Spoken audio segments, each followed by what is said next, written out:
अस्सलाम वालेकुम जी। मेरा नाम है हसन जावेद और आज क्विक कार सेल आपके लिए जिस गाड़ी का रिव्यू लेके आया है वो है Suzuki VXL AGS variant.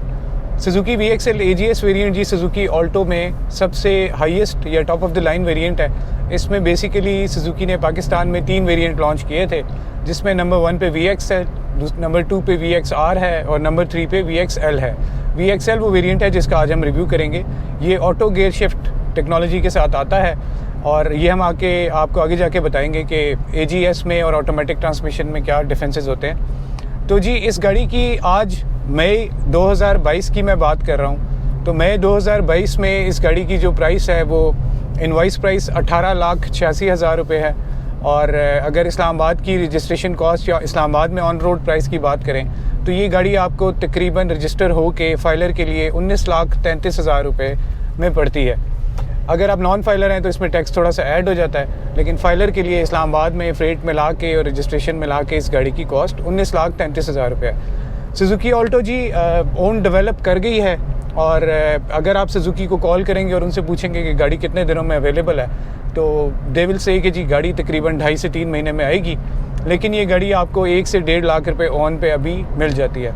On culture ji flourish कर रहा है जो कि गलत है, लेकिन ऑन डेवलप कर गया है इस पे भी और बहुत सारी गाड़ियों पे पाकिस्तान में। और नॉर्मली आपको कोई भी गाड़ी रेडीली 1 से 1.5 महीने में अवेलेबल नहीं होती। तो जी पहले बात कर लेते हैं इस गाड़ी की कुछ बेसिक्स की, जो बेसिक चीज़ें ये लेके आती है। तो उसमें जो मेन चीज़ है जी, जो सबसे बड़ा इसका सेलिंग पॉइंट भी है वो इसका ऑटोमेटिक होना या ऑटो गियर शिफ्ट होना। तो AGS आपको बताता चलूँ कि AGS होता क्या है जी। AGS को जी बेसिकली ऑटोमेटेड मैनुअल ट्रांसमिशन यानी कि AMT भी कहा जाता है। इसमें अगर सिंपल वर्ड्स में मैं आपको बताऊं तो अंदर एक छोटा सा कंप्यूटर होता है, या आप ये कह सकते हैं कि एक जिन बैठा होता है छोटा सा, जो आपको क्लच दबाने की जिसमें ज़रूरत नहीं पड़ती। इस गाड़ी में एक एक्चुएटर होता है, वो एक्चुएटर ख़ुद ही RPM को देखते हुए गाड़ी को अप शिफ्ट या डाउन शिफ्ट करता है। तो सिंपल वर्ड्स में आपको बेसिकली क्लच दबाने की ज़रूरत नहीं है, ये गाड़ी अपने गियर्स को ख़ुद ही ऑटोमेटिक गाड़ी की तरह शिफ्ट करती है। तो जी बात करते हैं इसके कुछ VXL के बेसिक्स की। जो अभी पर्टिकुलर गाड़ी मैं चला रहा हूँ, this is a 2021 model which is like 21,000 driven. और इस गाड़ी को बाकी गाड़ियों की तरह भी आपको जैसे कि पता ही है कि Quick Car Sell is in the business of car selling and buying. तो हम गाड़ी का प्रॉपर एक्सपीरियंस करने के बाद उसका रिव्यू बनाते हैं। और इस गाड़ी को चलाते हुए मुझे तकरीबन 7 से 9 दिन हो गए हैं। तो मैंने सोचा क्यों ना आपके लिए VXR का भी, जैसे हम रिव्यू कर चुके हैं, नीचे मैं लिंक लगा दूंगा, तो VXL का भी रिव्यू लेके आते हैं। तो जी इस गाड़ी में जो बेसिक चीज़ें हैं, तो सेफ्टी से अगर बात शुरू करें तो सेफ्टी वाइज इस गाड़ी में 2 एयरबैग्स आते हैं और सिक्योरिटी वाइज अगर बात करें तो ये इमोबिलाइज़र की के साथ आती है, जो इस गाड़ी का चोरी होना तकरीबन नामुमकिन बना देती है। तो इस मामले में ये गाड़ी बहुत सिक्योर है। और बेसिक्स पे आई जी, तकरीबन 39 हॉर्स पावर इसका इंजन प्रोड्यूस करता है और 660 cc इंजन होता है। जैपनीज़ में भी ऑटोमेटिक वेरिएंट आते हैं और इसमें भी तकरीबन आप कह लें कि वही इंजन लगा हुआ है, ट्रांसमिशन का सिर्फ थोड़ा सा डिफरेंस होता है। और पाकिस्तान में कोई भी कंपनी 660 cc गाड़ी लोकली मैन्युफैक्चर करके लॉन्च नहीं कर पाई। सुजुकी ने हमेशा की तरह इस चैलेंज को लिया और ये छोटी गाड़ी पाकिस्तान में आ गई। मेहरान के बाद ये पाकिस्तान में अवेलेबल सबसे सस्ती गाड़ी है। अच्छा जी, उसके अलावा इसमें ऑटोमेटिक आपके शीशे होते हैं, आपका रिट्रैक्टेबल साइड मिरर्स होते हैं। और मेन फीचर्स की अगर बात करें तो मीटर आपका बिल्कुल सिंपल होता है, जिसमें आपको वो सिर्फ RPM दिखा रहा होता है। इसमें हीट की कोई गेज नहीं होती। अगर आपकी गाड़ी गर्म हो जाएगी तो ये आपको बस एक रेड लाइट दिखा देगा और अदरवाइज़ इसमें हीट की कोई गेज नहीं होती। अच्छा जी, ABS ब्रेक्स इस गाड़ी का एक बहुत अच्छा फीचर है जो कि VXR में और VXL में नहीं आता। ABS देने से इस गाड़ी की ब्रेकिंग जो है वो उन दोनों वेरिएंट से बहुत बेहतर है। अच्छा जी, अच्छी चीज़ें जो इस गाड़ी में आती हैं, जो इस गाड़ी को पाकिस्तानियों की फेवरेट गाड़ी बनाते हैं। और इस गाड़ी की सेल आपको पता ही है कि बहुत सारे यूनिट सुजुकी ने सेल किए इसके, और ये पाकिस्तान में एक बहुत हिट गाड़ी है, जिसकी शायद वजह ये भी हो सकती है कि ये सारी अवेलेबल गाड़ियों में सबसे सस्ती गाड़ी है। जो कि ये भी बहुत महंगी है, लेकिन ये फिर भी सस्ती गाड़ी है। तो जी अच्छी चीज़ों से मैं बात शुरू करता हूँ और अच्छी चीज़ों में सबसे बेहतर अच्छी चीज़ ये है कि ये सुजुकी है। इसका आपको आफ्टर सेल नेटवर्क पूरे पाकिस्तान में कहीं से भी आपको इसके पार्ट्स मिल जाते हैं और इसकी मेंटेनेंस बहुत आसान है, इसके पार्ट्स बहुत सस्ते हैं। नंबर 2 जी, अगर मैं आपको बताऊं तो this car is a very spacious car. अगर आप इसको बाहर से देखें और फिर आप इसमें बैठें तो यू विल बी इम्प्रेस्ड कि इस गाड़ी में इतनी जगह कहाँ से आ गई। इस गाड़ी में जगह होना या स्पेस होने का मेन एक फैक्टर ये भी है क्योंकि इन्होंने पीछे स्टेपनी नहीं दी जी। स्टेपनी की जगह इन्होंने पंक्चर किट दी है और पिछली सीट को वो थोड़ा सा पीछे ले गए हैं, जिसकी वजह से अगली सीटों पे और पिछली सीटों पे दोनों में जो लेग रूम है वो बहुत स्पेशियस है। 4 बंदों के लिए ये गाड़ी बहुत ज़्यादा स्पेशियस है। पिछली सीट पे जब आप तीसरा बंदा बिठाएंगे तो ऑब्वियसली वो थोड़ा सा तंग हो जाएगा, क्योंकि ये कोई बहुत ज़्यादा चौड़ी गाड़ी नहीं है। और उस में अगर आप उन टर्म्स में देखें तो पिछली जो 3 हैं बंदे उनमें से वो लोग तंग हो जाएंगे, लेकिन basically it's a 4 seater car, तो 4 सीटर में इट इज़ वेरी स्पेशियस। अच्छा जी, इसके बाद अगर मैं बात करूँ फ्यूल एवरेज, पाकिस्तानियों को सबको ही पता है कि जी ऑल्टो बहुत अच्छी फ्यूल एवरेज देती है, और इस फ्यूल एवरेज के हिसाब से अगर मैं इस गाड़ी की बात करूं तो ये गाड़ी अभी तकरीबन मुझे 19.5 की एवरेज दे रही है, और ये आपको 18 से 21 की एवरेज दे देती है। वो डिपेंड करता है कि आप इस AGS ट्रांसमिशन को किस तरह से चलाते हैं, क्योंकि AGS ट्रांसमिशन को चलाने का एक ख़ास तरीका है, और बहुत सारे लोग कहते हैं कि जी ये झटके मारती है, लेकिन उस ट्रांसमिशन को किस तरह से प्ले अराउंड करना है उसका एक बहुत सिंपल तरीका है जो हम आपको आगे चल के इस वीडियो में जो है वो बताएंगे। अच्छा जी, suspension is very good. Suspension इस गाड़ी की बहुत इम्प्रेसिव है, और अगर आप इसको किसी भी JDM से या इवन जापानीज़ ऑल्टो से कंपेयर करेंगे तो इसकी सस्पेंशन जी सुजुकी ने बिल्कुल पाकिस्तानी सड़कों के हिसाब से बनाई है, और ये बहुत ही कामयाब सस्पेंशन है। गाड़ी इज़ वेरी कंफर्टेबल। उसके अलावा इसकी मैन्यूवरेबिलिटी जो है, इस गाड़ी का साइज़ छोटा होना, इसका टर्निंग रेडियस छोटा होना और इसकी मैन्यूवरेबिलिटी जो है वो इस गाड़ी को एक बहुत बेहतर आप रैंक कर सकते हैं कि यार इसका कंट्रोल बहुत अच्छा है इस गाड़ी का। उसके अलावा जी टर्निंग रेडियस भी मैंने आपको बता दिया कि इसमें आता है। स्पेयर व्हील इसमें नहीं आता। अगर मैं प्लस पॉइंट में गिनूँ तो स्पेयर व्हील ना होना भी एक प्लस पॉइंट है, क्योंकि स्पेस थोड़ी सी बढ़ गई है, और उसकी जगह पे इन्होंने एक पंक्चर किट जो है उसको दे दिया है, और वो पंक्चर किट आपकी डिग्गी में पड़ी होती है, वो बहुत ज़्यादा स्पेस नहीं लेती। अगर आप उसमें स्टेपनी रखना चाहें तो वो रख सकते हैं, लेकिन आपको पाकिस्तानी देसी जुगाड़ थोड़ी सी करनी पड़ती है और आपको वो स्टेपनी उसकी प्लेस हो जाती है। रीसेल वैल्यू की बात करें जी, इस गाड़ी की resale value is very good. It hardly takes 1 to 5 days to sell, provided कि आप बेहतर पैसे मांग रहे हैं या मुनासिब पैसे मांग रहे हैं, क्योंकि इस गाड़ी की मार्केट बहुत है, इसका यूज़र बहुत है, तो ये गाड़ी बेसिकली बहुत जल्दी बिक जाती है। This particular car is also for sale. ये हमारे पास बिकने के ही लिए आई हुई, हमने इसको परचेज़ किया हुआ है और हम इसको भी एक्सपीरियंस कर रहे हैं। तो जी ये तो हैं इस गाड़ी की कुछ अच्छी चीज़ें। अब हम चलते हैं इस गाड़ी की कुछ बुरी चीज़ों की तरफ, या जो इस गाड़ी के नेगेटिव पॉइंट्स हैं, या जो डिसएडवांटेजेस हैं, या जो चीज़ें इस गाड़ी में मिसिंग हैं। मेरे नज़दीक जी इस गाड़ी में AGS ट्रांसमिशन होना भी एक नेगेटिव पॉइंट है, बट अगेन सुजुकी ने क्योंकि इस गाड़ी में AGS ट्रांसमिशन दी है तो उसकी मेजर वजह यही है कि वो बेहतर माइलेज दे सके गाड़ी। But I am against the AGS transmission, क्योंकि इसकी लाइफ बहुत ज़्यादा नहीं होती है as compare to automatic transmission में। इसकी AGS ट्रांसमिशन होने की वजह से आपकी ट्रांसमिशन पे भी कुछ फ़र्क पड़ता है, प्लस आपकी गाड़ी की वेयर एंड टेयर भी बढ़ती है, और ब्रेक्स आपकी बहुत ज़्यादा इस्तेमाल होती हैं। तो मैं ख़ुद पर्सनली AGS ट्रांसमिशन के ख़िलाफ़ हूँ, बट अगर किसी को फ्यूल इकोनॉमी चाहिए तो AGS ट्रांसमिशन या automated manual transmission is the best transmission जो कि कोई भी कंपनी अपनी गाड़ी में लगा सकती है। उसके अलावा जी इसमें सुजुकी AGS वेरिएंट में स्क्रीन देता है, लेकिन बैक कैमरा नहीं देता। आपको बैक कैमरा आफ्टर मार्केट लगाना पड़ता है, जो कि हार्डली 1500 से 2000 रुपये का आ तो जाता है, लेकिन मेजर इशू ये है कि आपको गाड़ी की सारी साइड पैनलिंग खोलनी पड़ती है, तार पीछे जाती है, लाइट से कनेक्ट होती है, लाइट से कनेक्ट होने के बाद आप कैमरा लगा सकते हैं। उसकी वजह से मे भी आपकी गाड़ी की वारंटी वाइड हो सकती है, लेकिन एक छोटी सी 2500 चले 5000 रुपये की भी वो अगर इसको चार्ज कर लें तो मेरे नज़दीक इसमें कैमरा सुजुकी को पहले से लगा के देना चाहिए था। अच्छा जी, AGS का आपको आगे चल के बताएंगे कि वो जो झटके मारती है, अगर आप इसको प्रॉपर तरीके से चलाना शुरू हो जाते हैं या इसको प्रॉपर तरीके से चलाना सीख जाते हैं तो फिर तो उन झटकों से आपकी जान छूट जाती है। अदरवाइज़ AGS ट्रांसमिशन के झटके आपकी ज़िंदगी के बाकी झटकों की तरह आपकी ज़िंदगी का हिस्सा बन जाते हैं और आपको उन झटकों को कबूल करना पड़ता है। जी मैं इस गाड़ी को आपको रेफ करके बताता हूँ। जैसे आप देख रहे हैं कि मैंने अभी इसको रेस दी तो इट क्रिएट्स मतलब काफ़ी ज़्यादा noise. It creates a noise जो कि एनोइंग भी है और ये झटके भी साथ मारती है।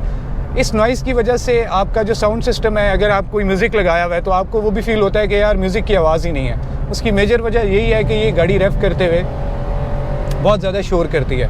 लेकिन अगर आप इसको अपने तरीके से चलाएंगे या AGS का चलाने का जिस तरह से हक है उस तरह से चलाएंगे तो आप इस नॉइज़ से थोड़ी सी जान छुड़ा सकते हैं और इसके RPM से खेल सकते हैं।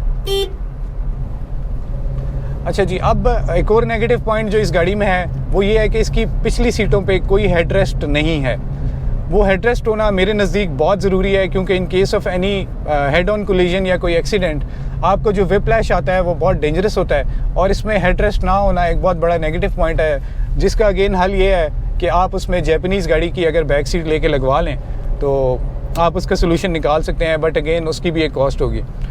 सीट्स पे जी थाई सपोर्ट थोड़ी सी वीक है, पिछली सीट पे तो थाई सपोर्ट है ही नहीं, इसीलिए आप इसको लॉन्ग रूट पे नहीं लेके जा सकते। और मैं रिकमेंड भी नहीं करता कभी कि आप इतनी छोटी गाड़ी को, इतनी हल्की गाड़ी को लॉन्ग रूट पे लेके जाएं, क्योंकि बॉडी रोल ये जब आपके साथ से कोई बस या इवन कोई क्रूज़र या कोई सिविक गुजरेगी तो आपकी गाड़ी थोड़ा सा हिलेगी और आपको पता लगेगा।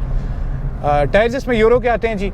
यूरो एक बहुत छोटा टायर साइज़ इन्होंने दिया हुआ है और बहुत पतला सा टायर होता है। रिकमेंडेड यही है कि आप उसको चेंज करवा लें, लेकिन इस वेरिएंट में अगर आप उसको ना भी चेंज कराएं तो कोई इतना ख़ास फ़र्क नहीं पड़ता, क्योंकि ये ABS ब्रेक्स के साथ आती है, तो गाड़ी की ग्रिप और गाड़ी की ब्रेकिंग फिर भी ठीक ही रहती है अगर आप इसको चेंज ना भी कराएं।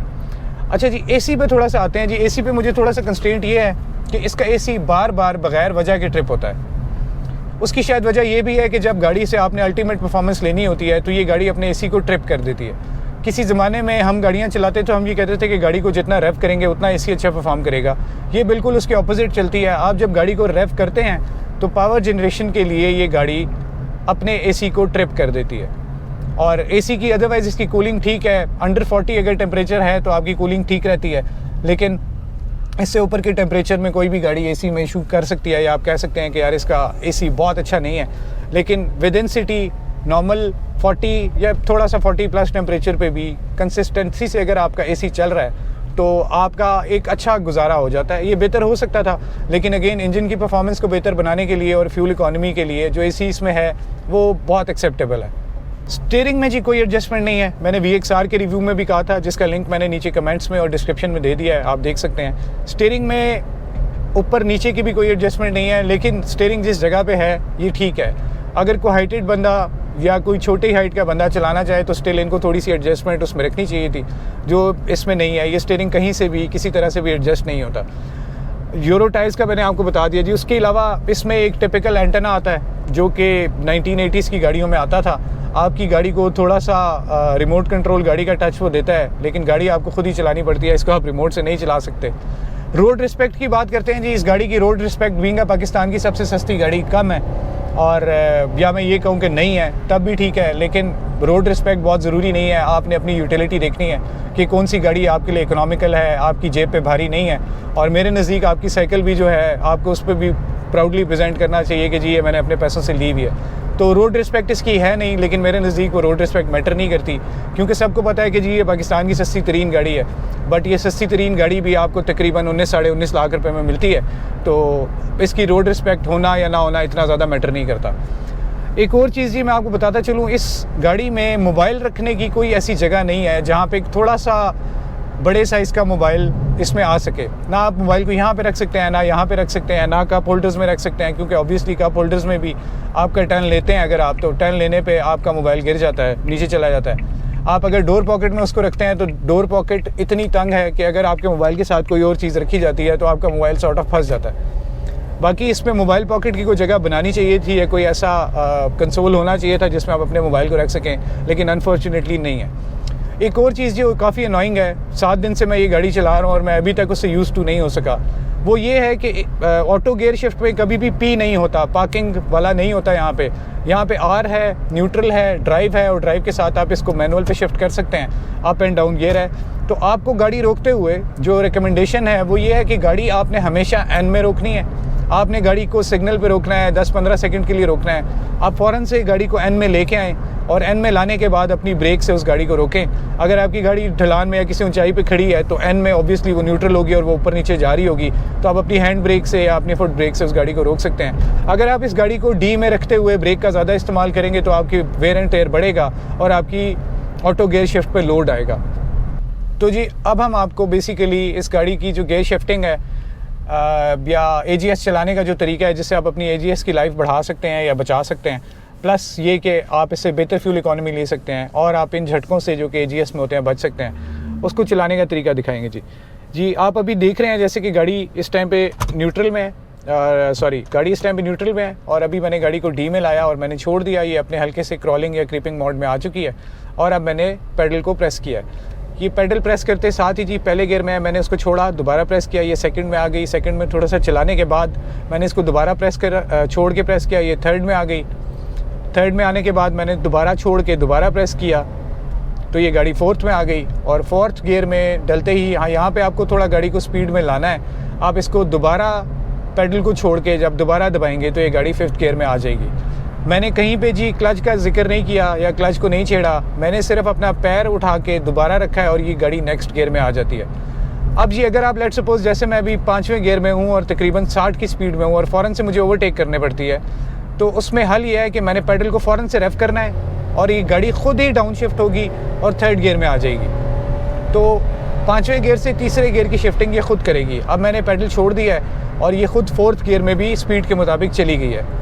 तो ये जी AGS को चलाने का तरीका है जिससे आप उन झटकों से बच सकते हैं और अपनी ऑटो गियर शिफ्ट की, ऑटोमेटेड मैनुअल ट्रांसमिशन की लाइफ को बढ़ा सकते हैं। इससे आपकी गाड़ी की वेट एयर भी कम होगी, ब्रेक्स की और गियर की, आपकी गियर बक्सा जिसे कहते हैं पाकिस्तान में, और साथ साथ आपकी फ्यूल की जो एवरेज है वो भी बेहतर हो जाएगी।